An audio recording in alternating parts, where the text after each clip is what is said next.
윤현숙입니다. 아, 네. 소개 좀 해주셨으면 좋겠어요. 아, 네. 저는 청소년 일형당뇨 아들을 키우고 있는 엄마이자 한국 일형당뇨병 한회 대표 김미연입니다. 여기 우리 저는 예. 일형당뇨 아이 둘 키우고 있는 사단법인 한국 일형당뇨병 한우에서 재무이사를 맡고 있는 홍세아라고 합니다. 여기 또 두 분이야. 네. 누구 쪽 그럼 받은 거예요, 그거? 그거는 유전적 질환이 아니라 그래요? 네, 저희도 아무도 없어요. 일형은 아닌데 아빠, 고모, 이형이에요. 예, 이형. 이형하고는 완전 달라요. 근데 전 그거라고 생각. 아니에요. 저희는 1형도 없고 2형도 없고 저희 집은 완전히 당뇨하고 거리가 먼 집이. 우리 할아버지가 당뇨인데도 단 거 많이 먹어서 그렇지 뭐 그러니까 이렇게. 그런 선입견이 네. 너무 힘들더라고요. 저도 처음에 그랬어요, 저한테. 단 거 먹니? 정말. 그리고 그 어린애들이 단 걸 먹으면 얼마나 먹겠어요. 사실 막 그러니까 이제 막 태어나서 이제 막 어. 모유 때고 막 이유식 조금 먹고 막 이러던 시기에 진단받은 건데 그런 당뇨에 대한 잘못된 상식 때문에 되게 저희는 나쁜 부모가 돼 있는 거예요. 아이가 진단받았다는. 지금도 포털 같은데 일형당뇨 나오면 댓글에 엄마가 임신했을 때 콜라를 많이 먹어서 그렇다 막 이런 내용이 나와요. 사실 지나쳐도 상관없지만 사실 그게 아니기 때문에 저희는 좀 그런 걸 바꾸려고 많이 노력해요. 몇 살 때 그러면 저희 애는 3살 때, 36개월 때. 그래서 지금 고등학교 1학년 돼요, 올해. 첫 나타난 증세가 뭐예요? 전 그게 너무 궁금해. 어. 사람마다 다 미안해. 그때 거지 내가. 둘째는 아들인데 아들이 33개월에 먼저 발병하고 큰아이는 초등학교 때 발병해가지고 큰아이도 근데 처음에 2형으로 진단을 받았다가 1형이 된 케이스여갖고 그 아이도 지금 벌써 한 5년 차 돼요. 네. 작은 아이는 7년 차. 몇 년 차? 13년 차. 네. 어떤 걸로 알게 되신 거예요? 원래 이제 제가 회사 어린이집을 얘를 데리고 다녔는데 2살, 3살 정도의 아이니까 남자이니까 굉장히 부잡하고 엄청 에너지가 그쵸. 많았거든요. 근데 어느 날 갑자기 애가 맨날 힘이 없어 하는 거예요. 얘가 힘이 없다라는 말 별로 안 하는데 본인이 그래. 네, 힘들어. 이렇게 놀다가도 그냥 이렇게 누워서 힘들다고. 그리고 되게 안 먹는 애였는데 엄청 잘 먹는 거예요. 많이 먹는데 살은 안 찌고 결정적으로 마지막 진단 직전에는 소변을 엄청 자주 봤어요. 자다가도 소변을 가릴 수 있던 나이였는데 새벽에 엄마 화장실 갈래? 그러면서 화장실 가는 도중에 그냥 소변을 그냥 엄마 직감으로 뭔가 되게 아이한테 이렇게 건강상의 문제가 있구나 되게 불안했었죠. 같은 증세였어요. 저희는 이제 아이가 원래도 말랐었는데 자라 하면은 자꾸 목말라 그러는 거예요. 물 줘. 그래서 너 자꾸 자기 싫어서 이렇게 그런가 보다 하고 되게 혼냈었어요. 처음에는 물을 줬는데 기저귀가 차고 넘쳐서 셀 정도로 소변을 많이 보는 이제 그 상태가 반복되고 체중은 점점 감소하고 조금 걷다가 안아줘 이러니까 이제 병원에 소아과에 데려갔는데 그 소아과 의사는 외관상 자기가 봤을 때도 개인적인 견해로는 지극히 정상이다. 별 문제가 없다. 너무 어머니가 예민하신 거다. 약간 이렇게 얘기를 하는 거죠. 근데 저는 못 믿겠는 거예요. 그래서 다른 병원으로 가서 뭐라도 검사를 좀 해달라 했더니 혈당 체크를 했는데 400 얼마인가 나오는 거예요. 그러니까 그 소아과 선생님도 체열기가 고장이 난 줄 알고 자기 손을 찔러보는 거예요. 근데 자기는 90몇 이렇게 정상으로 나오는 거예요.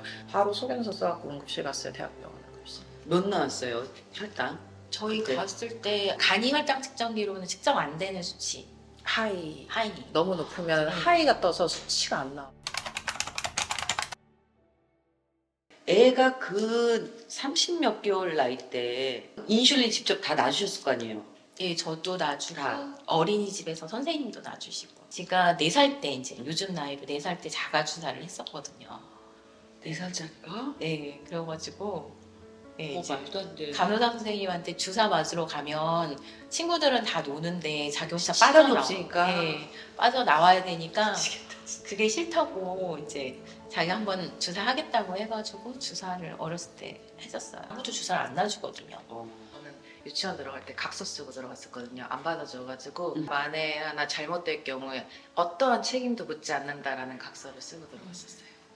야, 그 각서쓰는 심정이 네, 어땠을까? 네. 심지어는 가끔 학교에서도 담임 선생님이 얘 너무 부담스럽다고 전학 갔으면 좋겠다. 돌려서 그냥 네, 그런 경우 진짜 많아요. 각서를 써서라도 받아주는 곳이 있으면 감사한 거죠. 교우 관계나 이런 거는 괜찮아요, 다?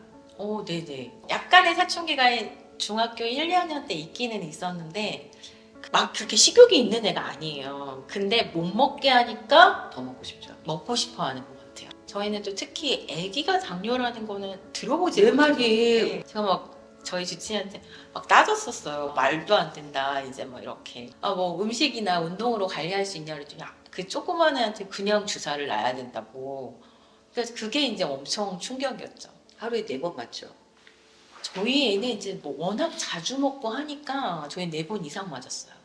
그렇게 맞아도 돼요, 근데? 네, 혈당이 높을 때 맞고 뭐 먹고 싶을 때 맞고 반대로 아이의 인슐린을 맞추다 보면 더 많이 맞출 수밖에 없어. 그렇네. 네, 그렇다고 해서 먹지 말라고 할 수도 없고 친구들 만나지 말라고 할 수도 없고 이 아이의 생활을 지켜주다 보면 어쩔 수 없이 주사를 하게 되고 저희는 하루에 10번 이상 주사 놓은 적도 있어요. 그러니까 애들이 먹는 걸 참다가 나는 상상이 안 갔는데 또 놀란 거는 이렇게 계속 그럴 때마다 조금씩 계속 그 인슐린을 맞는다라는 거를 오늘 전 또 처음 알았어요. 하루에 4번 맞아서는 일상생활이 불가해요. 지금 저는 배가 사실은 다 멍이에요. 아니 근데 그 어린애들을 10번씩 찌른다라는 거는 네, 혈당 체크도 해야지. 그러니까 주사도 이것도. 해야지. 네, 그러니까 거의 손끝이 연소혈당 측정기 없을 때는 진짜 너덜너덜했어요. 저도 그랬어요. 이제 너무 많이 그러니까. 찌르다 보니까 엄청 손이 거칠거칠한 거예요. 친구 중에 한 명이 걔는 너무 손이 할아버지 같이 거칠거든.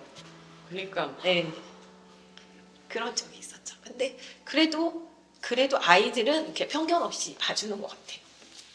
다니까 좀 살 것 같은데 문제는 이제 금전적인 거죠. 그거 어떻게 견디셨을까? 힘든 일이 많았어요. 근데 대표님 덕분에 이제 나라의 CGM이랑 이런 인슐린 펌프나 이런 것들 또 건강보험 급여 이런 부분들이 전혀 없었는데 이제 저 같은 경우에 사실 아이가 발병할 시점에는 CGM도 있었고 인슐린 펌프도 있었고 편안하게 관리한 운이 좋은 케이스예요. 네, 지금이야 식약처에서 상을 주셔서 상도 받으셨지만 그전에는 힘든 일도 많았었거든요. 막 진짜 캐리어에 서명서 받아가지고 이렇게 끌고 다니고 막 진짜 엄청 고생 많이 했어요. 네, 식약처에서 고발도 당하고 우리나라는 굉장히 일형당뇨 환자들이 적잖아요. 그렇죠. 그러니까 시장성이 없어서 안 들어왔거든요. 그래서 이제 저희는 계속 찌를 수가 없잖아요. 진짜 애가 찌를 때가 더 이상 없는 그러니까 거예요. 그 조그만한 네. 손가락에 그래서 이제 해외에 연소혈당 측정기라는 게 판매가 된다 그래서 그걸 이제 들여다가 썼거든요.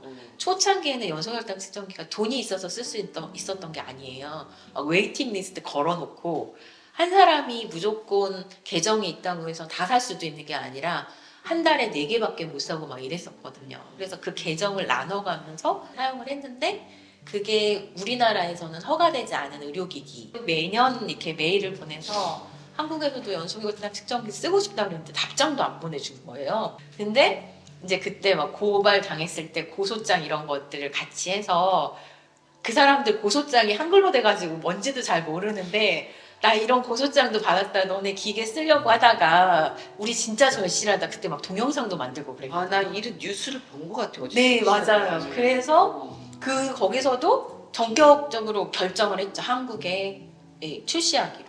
그래서 한국에 들어오자마자 건강보험으로 적용이 됐어요.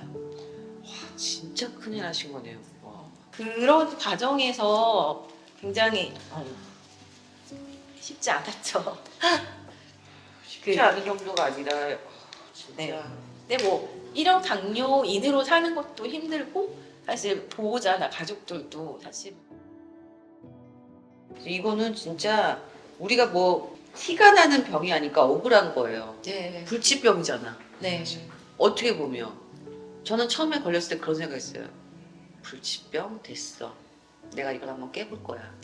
어떻게든 저도 그런 생각 할 수가 없죠. 진짜. 일반적으로 당뇨라는 이 질환에 굉장히 부정적인 이미지가 있잖아요. 사실 너무 외모도 완벽하시고 예쁘시잖아요. 그러니까 저는 이런 분들이 일형 당뇨가 정말 비만 때문에 걸리는 게 맞아요. 아니다. 그냥 모습만 봐도 너무 운동도 열심히 하시고. 근데 이런 분들이 어느 날 갑자기 진단받을 수 있는 게 일형당뇨거든요. 근데 그걸 오픈한다는 게 여자 연예인이시고 이걸 오픈하는 순간 굉장히 많은 용기가 필요했을 것 같아요. 네. 그래서 저희는 그 시점에서 너무 감사했어요. 오픈하는 게 여러 가지 이유가 있었는데 또 한 가지는 그것도 같아. 너무 도움받을 데가 없으니까. 제가 도움을 준다고 했지만 결국은 나 좀 도와주지 어떻게 할지 모르겠으니까 나도 이 병에 대해서도 모르겠고 그냥 그걸 좀 대처할 수 있는 그 선배들이 있을 거 아니에요. 네. 약간 그런 마음도 없잖아요. 네. 만약에 진짜 혼자 고립돼서 관리를 했다면 네. 지금 이렇게 살 수 없었을 거예요. 우리보다 먼저 진단받았는데 너무 건강하게 또 아이를 키우는 부모 입장에서 너무 잘 성장한 아이들을 보면 저희 희망이 생기는 거예요. 우리도 할 수 있구나. 그리고 반대로 이제는 우리 아이의 잘 커가는 모습을 통해서 이제 진단받은 사람들이 좀 희망을 가졌으면 좋겠다. 그런 약간 책임감도 생기고